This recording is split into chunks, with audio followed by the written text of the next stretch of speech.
Então ela é capaz de dizer para a gente uma coisinha a mais. Além de dizer se é CD7 positivo, ela diz, olha, é o tipo 16 esse aí, ou é o tipo 31 que está infectando essa paciente.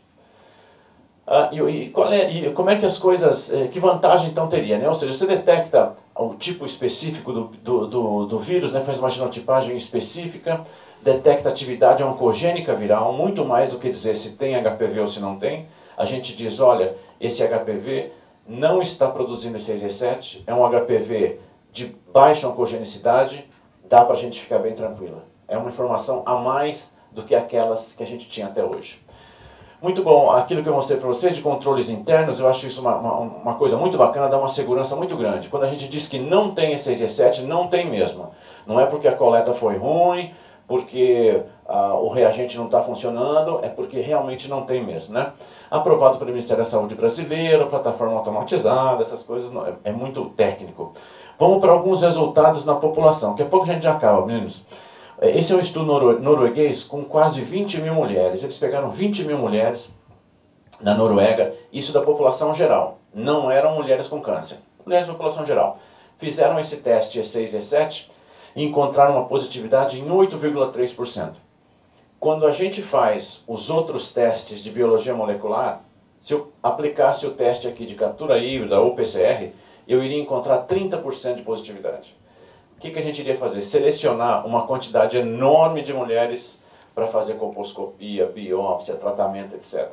Com esse teste, a gente tem a possibilidade de selecionar muito menos, por outro lado, mulheres que realmente estão num risco maior para evolução, para neoplasia ali no colo de útero delas.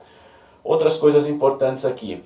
Toda vez que eu tiver um E6 e E7 positivo para aquilo que a gente chama uma lesão de baixo grau, então aquela primeira lesãozinha induzida pelo HPV, aquela coisinha bem incipiente, se eventualmente ela for positiva para E6 e E7 já naquele momento, eu tenho um risco aí perto de 70 vezes maior de evoluir para uma lesão que a gente chama uma lesão de alto grau, uma lesão um pouco mais importante do que aquela outra. Não é a forma invasiva ainda, pessoal. Daí a beleza da coisa. Eu consigo atuar mesmo nessa fase, numa fase muito precoce do surgimento do câncer. Quando a gente fala em lesão de baixo grau e lesão de alto grau, a gente consegue tratar essas duas lesões no ambulatório com uma facilidade muito grande, né? Então, dá para a gente atuar, quando atua nessa fase, de uma maneira preventiva, de uma forma muito efetiva e com uma taxa aí de sucesso realmente praticamente de 100%. Vamos lá, e aquilo que eu falei para vocês um pouquinho antes, toda vez que eu tenho um teste de DNA positivo, lembra daquelas 20 mil mulheres? Teste de DNA positivo, a gente tem que lembrar de captura híbrida e PCR, por exemplo. São coisas técnicas, mas são técnicas presentes ainda hoje, que são utilizadas, só que essa de E6 e E7 tem um grauzinho a mais. Quando eu uso técnicas de DNA de HPV, eu digo presença ou ausência de HPV. Simplesmente, presença ou ausência. Quando eu uso técnicas do E6 e E7, além de dizer presença ou ausência, eu digo se esse vírus está produzindo E6 e E7 ou não está. Então é uma informação a mais que a gente tem com esse teste. Estamos quase acabando, só para mostrar algumas coisinhas um pouco técnicas para vocês. Quando eu faço um teste de uma citologia, por exemplo, e eu tenho uma situação, por exemplo, de uma lesão benigna ou uma lesão precursora do tipo SIM1, a probabilidade da gente ter o teste de E6 e E7 positivo cai bastante, ou seja, eu assusto muito menos as mulheres quando a gente faz um teste de E6 e E7 do que quando a gente faz um teste de DNA. Não que os testes de DNA sejam ruins, eles ajudam muito a gente. Pelo menos do nosso ponto de vista, essa nova abordagem de E6 e E7 tranquiliza mais a gente. O médico, principalmente, a paciente também, muito, pelo fato da gente dar essa outra informação. Vamos lá, então, como conclusões, pessoal. Com relação às oncoproteínas E6 e E7, esse termo valor preditivo positivo, que diabo é isso? Valor preditivo positivo é assim, se um teste é positivo, qual a importância dessa positividade? Será que a positividade se associa com uma evolução mais na frente? É o caso de E6 e E7. Então vocês lembram que uma lesão pequenininha, se eventualmente ela for E6 e E7 positiva, o risco de que ela evolua daí a 2 anos é um risco perto de 70 vezes maior. Então, a técnica realmente tem um valor preditivo aumentado. De acordo com estudos lá na Noruega, aqui no Brasil pode ser diferente, hein, pessoal? Lá na Noruega, 8% só da população vão ser positivos para E6 e E7. Só 8% precisariam ser levados para colposcopia, fazer eventual tratamento. Possibilita genotipagem específica, e aqui são coisas técnicas, aqui isso é 30%, é aquilo que eu falei para vocês. Toda vez que a gente tem uma paciente positiva para vírus de alto risco, a possibilidade de positividade para E6 e E7 é ao redor de 30%. Aqui é 3, tá?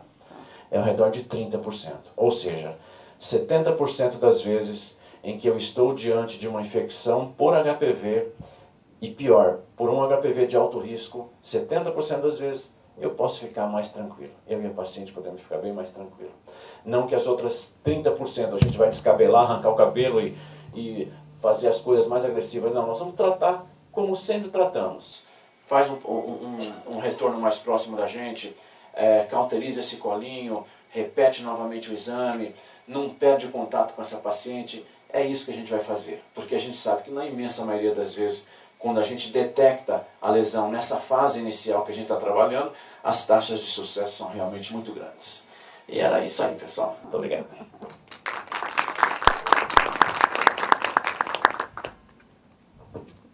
Se quiser fazer uma perguntinha. Isso é uma coisa que a gente precisa ainda estabelecer. A gente segue o prazo de 1 ano, que são os prazos já pré-determinados para Papa Nicolau, por exemplo. Espera-se que uma vez por ano toda mulher faça o Papa Nicolau. Tem alguns locais que espaçam isso para cada 2 anos, dependendo se você tiver 2 citologias negativas. Mas é uma coisa que a gente ainda precisa até estabelecer e entender um pouco com relação a esse método. Muita coisa é nova em relação a ele. Algumas coisas que a gente já sabe. Por exemplo, a imunidade é fundamental nisso. Então, um caso positivo hoje, negativo daqui a pouco, significa imunidade boa, você está vencendo a infecção viral e está tudo bem. Mas já aconteceu às vezes também, você está negativa daqui a 1 ano atrás, por exemplo, e eventualmente positivou daí a 6 meses alguma coisa. Pode acontecer isso, na dependência. Imunidade é uma coisa importante, e outra, nada impede que a paciente se contamine contra o vírus, de repente. 20% das vezes, a gente genotipa um tipo hoje, daí a 6 meses, 1 ano, existe outro tipo viral infectando aquela paciente. Então, deu azar de pegar um outro HPV no meio disso aí.